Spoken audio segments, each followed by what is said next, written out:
بسم الله الرحمن الرحيم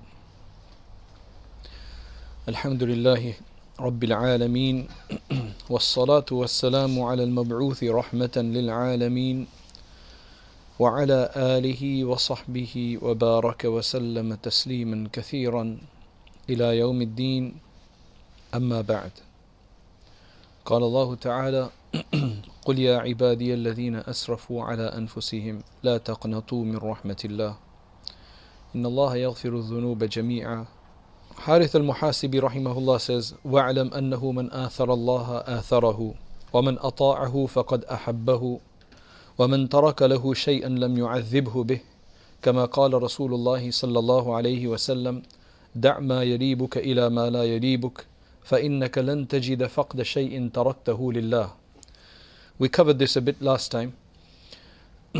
He says, know very well and be completely sure of this fact, that the person who gives preference to Allah, Allah will then give him preference.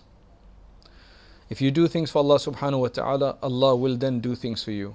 He will make you happy. He will make you satisfied. One of the things that every Muslim wants is that he get close to Allah. He or she become close to Allah subhanahu wa ta'ala. That's what every Muslim, true believer, the one who wants to be a mu'min, the one who's internalized his faith and who really has now a conscience. They're not just being brought into the faith, born into the faith. They're not people who are just doing what others are doing because all Muslims do it, so we fast in Ramadan as well because other Muslims fast in Ramadan, and that's the basic we need to do. At least that much we need to do, people think. And people who think that actually think they're good Muslims. Like, I'm doing what everybody else is doing. I go for my prayers. I pray. Right? I'm fasting. But there doesn't seem to be, while there's a conviction that I must do these things, there doesn't seem to be a substance. There doesn't seem to be the substance. There's no driving force except that as a Muslim I must do this. That's not good enough, is it? That as a Muslim I must do this. I must avoid that because I'm a Muslim. Muslims can't eat that. Muslims can't go to these places. Muslims can't have girlfriends, boyfriends, right? That's one reason to do it. That's just like you're doing it for a set of laws. But the Deen wants a lot more than that from us. And when you do it just for that level, where because I'm a Muslim I must do this, I want to be a good Muslim, that's why I want to do this, you might be thinking this is how most people do it. And they're actually better than people who don't do it, right? Which is no doubt. But that's difficult. When you have to just observe laws and tick boxes, then it's much more difficult. That's why Hajj is difficult for those who make it a tick box exercise. I must go here, I must get there, I must do this. Oh, the wukuf of Arafah, that's going to be tough. The sa'i, the tawaf, there's lots of people, that's going to be tough. Then it becomes complicated. And I've experienced it that way. But when you turn it around and you do it for yourself, for Allah subhanahu wa ta'ala, meaning through a connection with Allah, where you're just doing it now to please Allah and you want to get close to Him. So in the world as well, when you want to get close to somebody, you're going to try giving them gifts, you're going to try to do things for them, you're going to say nice things to them, you're going to come in front of them, you're going to try to meet them as much as possible. You're going to just try to avoid upsetting them in any way whatsoever. So likewise with Allah subhanahu wa ta'ala, when you want to do something out of love, then you are able to even do the most difficult things. Because when love is there for something, then even the most difficult things become easy. Even if on the face of it they seem difficult. Because when you're doing something out of love, you're willing to spend hours behind it. When you love something, you will spend the whole night behind it. You'll lose your sleep over it. You'll forgo your dinner for that reason. And that's what Allah wants from us, because وَالَّذِينَ آمَنُوا أَشَدُّ حُبًّا لِلَّهِ. Those people who believe, they are supposed to be the most intense in their love for Allah subhanahu wa ta'ala. That's what Allah wants from us. And that's what He's saying. He says, you must know that whoever gives preference to Allah over other things, He becomes the priority. Not because you must just do it, but you becomes the priority because you love Him so, then He will give you preference as well. Because now you will become somebody who loves Allah. And when you love Allah, Allah will love you back. Because the hadith mentions that you come to me, just show me just one hand span. I'll give you a whole arm's length. You just come to me walking, and figuratively speaking, we'll come to you running. So that's basically what it is. We have to show the excuse. We have to give the excuse. We have to show Allah subhanahu wa ta'ala, demonstrate our love. So then he says, whoever is obedient to Him, فَقَدْ أَحَبَّهُ, then that means he has loved Allah. So the way to get to this love that I'm speaking about, so that whatever we're doing right now just becomes better. So if we're praying, alhamdulillah, we're avoiding as much haram as possible. How to infuse the love in it is by being obedient for the right reason. Then he says, وَمَنْ تَرَكَ لَهُ شَيْئًا لَمْ يُعَذِّبْهُ بِهِ. Whoever abandons something for the sake of Allah, Allah will never punish him because of it. Let's just say that you saw a really, really good opportunity. There's the best opportunities sometimes out there, especially the financial ones, the economical gain ones, have an element of problems in there, right? And it's difficult because when other people have benefited from certain things, especially when you can't even get a clear fatwa about them sometimes, like Bitcoin, right? Where some have said it's halal, others have said it's haram because it's gambling, right? It's not gambling, although it definitely resembles gambling, right? I think at this point it's very much like gambling. And that's why I have an issue with these things, primarily because even the stock exchange, while it's permitted to buy stocks long term, where you've really researched the company, like the way Warren Buffett does. Do you know what I'm talking about? Yes. Where he really researches and he buys it not because he's gambling on them generally. His whole motto has been to understand the substance of the company, see whether they have something behind them or not. Buying stock in BT is different to buying something in an oil exploration company that is all hyped up and then you lose your money, right? Because at least BT is supposed to have some substance. I'm not promoting BT, I'm just mentioning as an example. Right. So long term I can understand if it's a halal company and all the rest of it. That's why ulama have given that.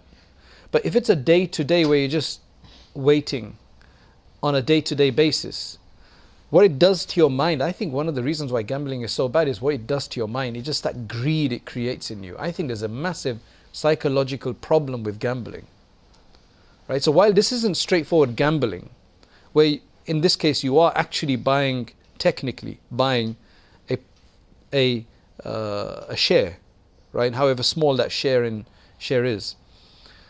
Essentially, it's like the only reason you're buying it is that it's very short term. You're going to buy and sell in a few days, and that requires so much brain power.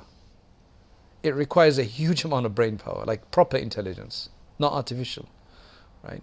And you could win, you could lose. But it just, for me, it seems, I don't want to give a fatwa of haram, but it just feels like that's gambling for me. Because it has the same kind of symptoms, it has the same kind of description as gambling, right? So, again, Bitcoin is probably very similar in that sense. So while I may lean towards the fact that I consider it a type of a product of value because people have accepted it, right? People have accepted it. But it's not full currency because not everybody has accepted it, right? But it's a product of value, and today there's many abstract ideas that are purchased and bought and sold, copyrights and so on. So while traditionally speaking that may have not been the case, classically speaking, but now that is the case. But whether it's a good idea or not is another issue, right? So Allah knows best. But the main thing is that just remember, in these kind of situations where there's no clear cut and where it's doubtful, then we have hadith to that effect anyway. So he's saying two things here. If you abandon something for the sake of Allah, you will never be punished by that. He won't make you grieve over it. You won't feel a sense of loss over it. Allah will replace, inshallah, something else for you. There's enough ways to make money in this world. Allah has infinite ways of giving you what you want. to satisfy you. And at the end of the day, just remember, you are getting your breakfast in the morning, right? And you are being able to sleep in a nice bed at nights. So if you don't have what everybody else, or not, well, some other people may be getting through these things, is it going to kill you? It's not like that's the only means of attaining your provisions, your sustenance, is it? Not everybody has to jump on that bandwagon. Maybe Allah's given you some other way to do it. So you mustn't feel, we have an idea of tawakkul, and we know that Allah has infinite ways of giving you things. Try hard and work hard for what it is, and that will be more sustaining. So you should never feel bad about what you may have not been able to get. And this is killing people today. Ya Allah, Ya Allah. This is killing people today. That they were left out of the property boom. They were left out of the tech boom. They were left out of Bitcoin. I was left out of Bitcoin. I don't care. I remember several years ago, people have been asking me and they've been explaining what it is. And I could have been mining coins at that time because I had the know-how. Because you had some people who really knew this stuff who were contacting us to see whether it's halal, whether they could do it or not. So we had all the know-how. But it was just like, man, who's going to do that, right? Okay, it might become big, and it has become big, right? But let's do other things. Right? It's a choice that you make. Do I feel bad about it?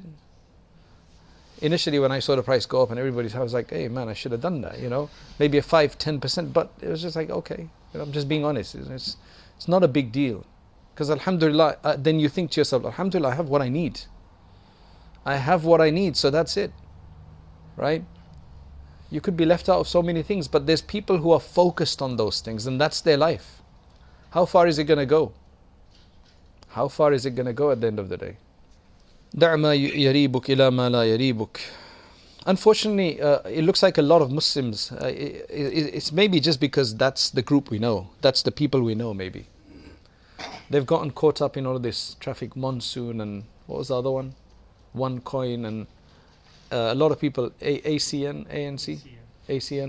While some people did very well, now ACN requires a lot of work. It's not an entire Ponzi scheme. Right? It does require a lot of work if you're willing to work. But I think it has a certain scope. There's a certain limit to that. And not everybody who buys the package is going to be able to go and do the work that requires you to actually make money. So it's got a bit of that element in there. You can't call it haram because you're buying something, right? But then there's other ones that were just clear. And they went down. And the problem is that because the Muslim community is so close, we get together in masjids and so on like that. It's very easy to get other people involved. And everybody's looking to make a quick buck. And then you all end up losing at the end of the day. Right? And that's the problem. It's that psychology. You have to really research things well and understand whether you're going to be able to do that or not. Whether you're going to be able to do this or not. I know he did it. He's made money. Yes, he can show you his bank balance. But are you the same as him? Do you have the same amount of time that he has? Do you have the same position as he has? Right. So it's not everything is for everybody, but things are then glorified in front of you to make them seem like it's for you as well, because that's the way these things are designed. Any successful venture like this is going to be designed very well, because it's going to tug at the cords of your heart and your greed. Right? That's what it's designed for. That's why it works. If it couldn't tug at your heart, then it wouldn't work, because they won't get any followers.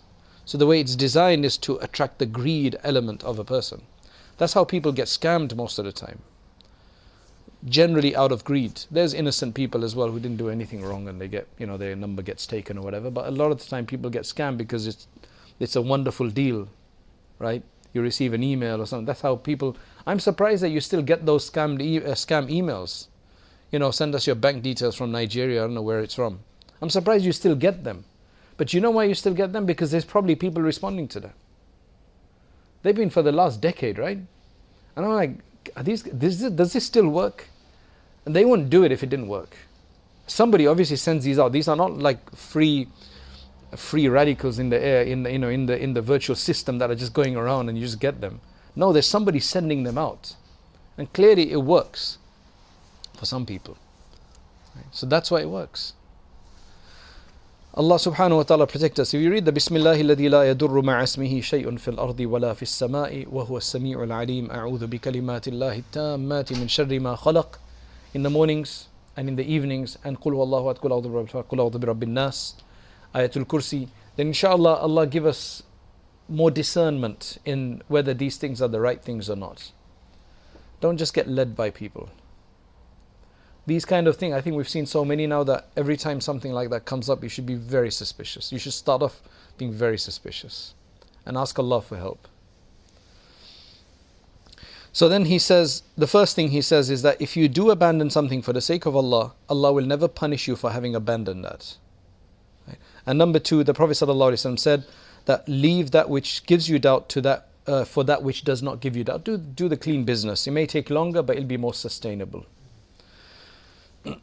I've seen some people who do these kind of things and they can never then do a proper business because it takes too long for them.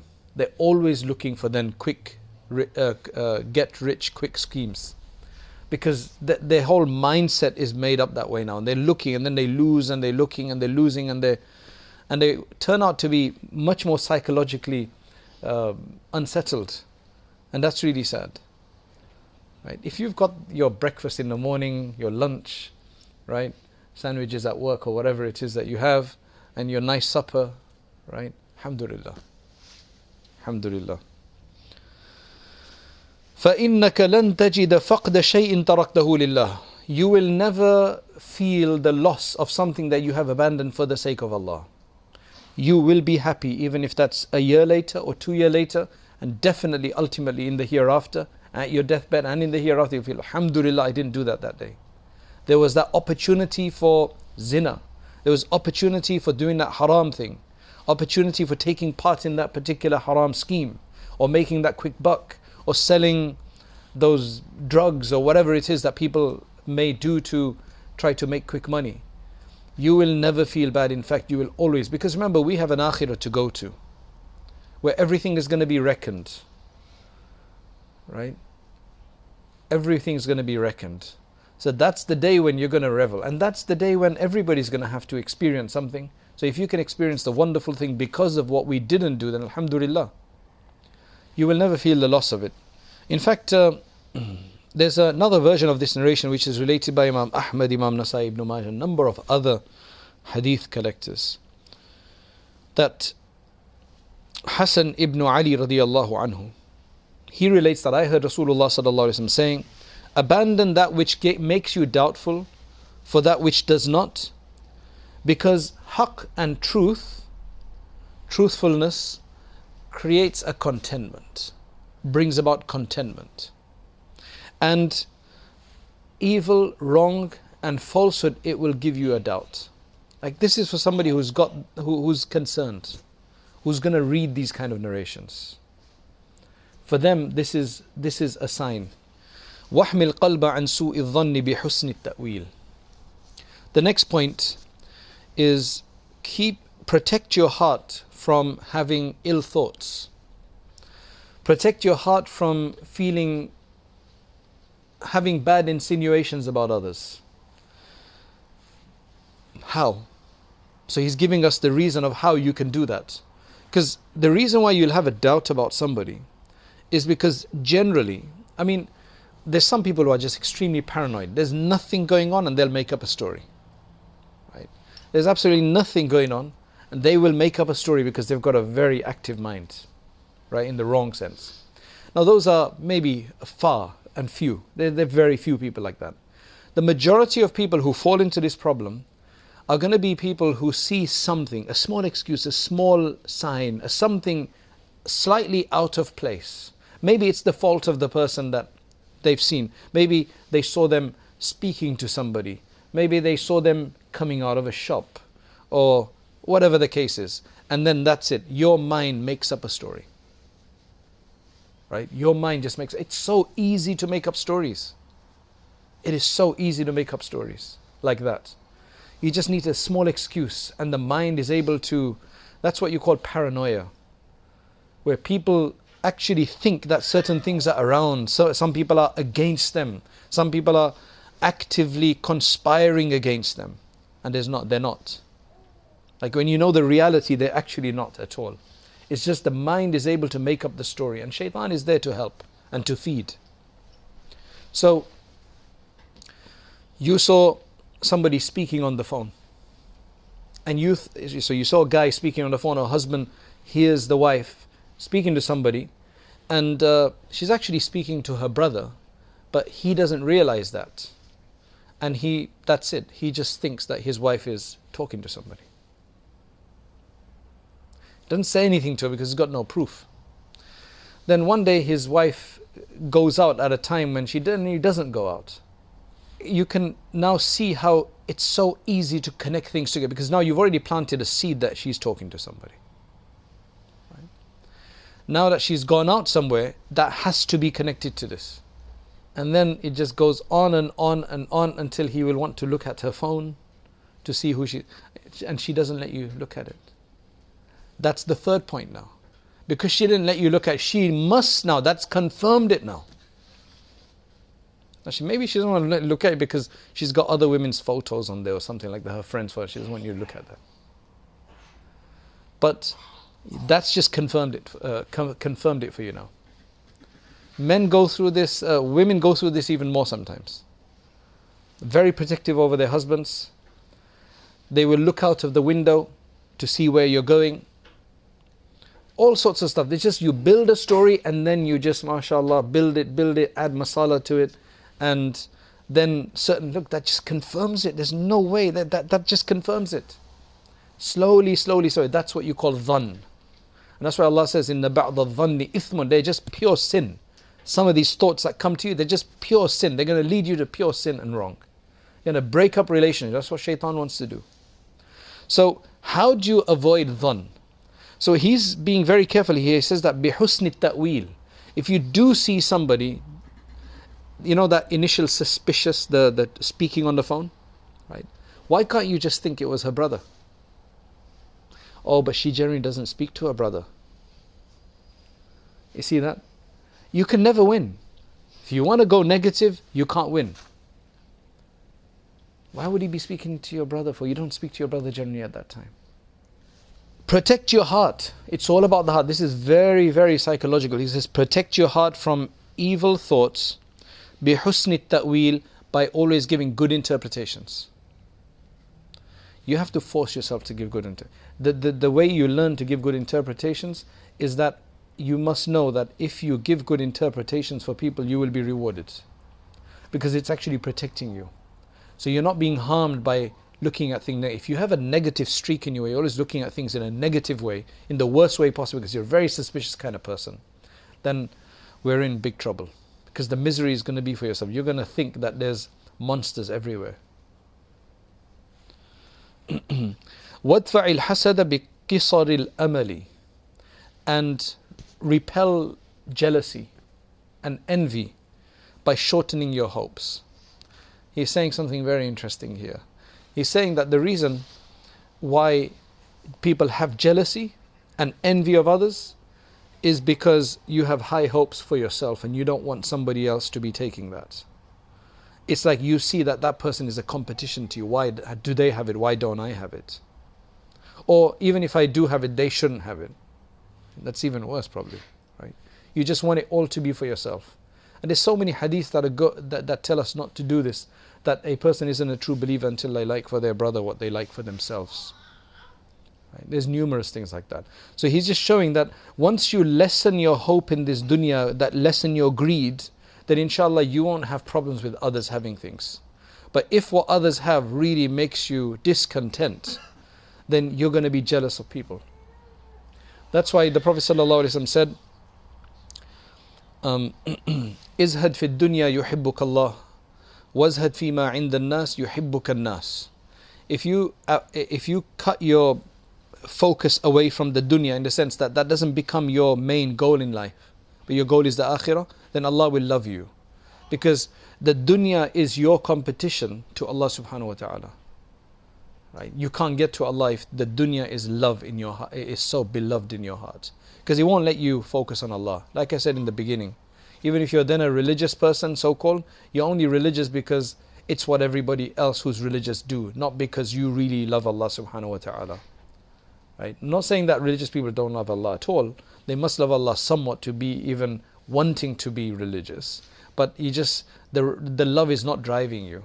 That's not what's driving you. There's other things which seem to be driving us. So then the Prophet ﷺ said, and if you abstain and turn your head away, turn your heart away, turn your eyes away from what people have, what people possess, then people will love you. They don't see you as a competition. They see you as a good guy who doesn't have greed.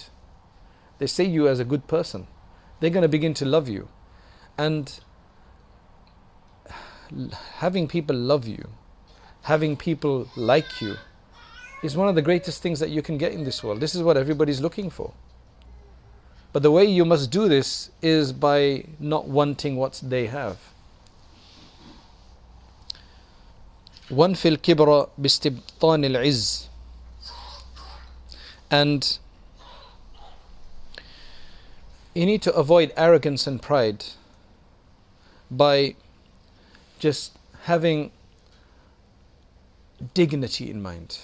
If you have dignity, true dignity, that will help you avoid dignity for the sake of Allah subhanahu wa ta'ala, will help a person avoid arrogance and pride. Allahumma anta as-salam wa minka as-salam tabarak ya dhal jalali wal ikram. Allahumma ya hayyu ya qayyum bi rahmatika nastaghith. Subhanallah al-ali al-a'la al-wahhab. Jazallahu anna Muhammadan ma huwa ahluh. Allahumma ighfir lana warhamna wa'afina wahdina warzuqna. O Allah, we ask you for your forgiveness. O Allah, we ask you to purify our hearts. O Allah, fill our hearts with your light. O Allah, fill our hearts with your love. O Allah, grant us your love and the love of those who love you. O Allah, make our surroundings conducive for your worship. O Allah, for your obedience. O Allah, we make tawbah in the morning. We start off with good thoughts in our mind, but by the evening we have done many wrong things. O Allah, in the evening sometimes we have good thoughts in our mind of being close to you, but by the morning other things have happened. O Allah, we ask that you make this easy for us. O Allah, make us of those true believers who put you above all else. O Allah, allow us to make the right decisions. Allow us to make the right decisions that are beneficial for us both in this world and especially in the hereafter. O Allah, make us of those who are primarily focused on the hereafter. O Allah, bless us with what you have given us in this world. O Allah, do not make us of those who have to beg others. O Allah, grant us barakah and grant us blessing. O Allah, in what you have given us, make it a source of blessing. Allow us to use it for your obedience. O Allah, sometimes we end up doing disobedience with the very sustenance that you have given us. O Allah, we ask you for forgiveness. O Allah, we ask you forgiveness from all of those sins that has brought misery in our lives, that has turned people against each other. O Allah, we seek forgiveness from all of those sin that brings darkness in our hearts, that make us feel discontent. O Allah, grant us contentment. Grant us contentment. O Allah, we ask you for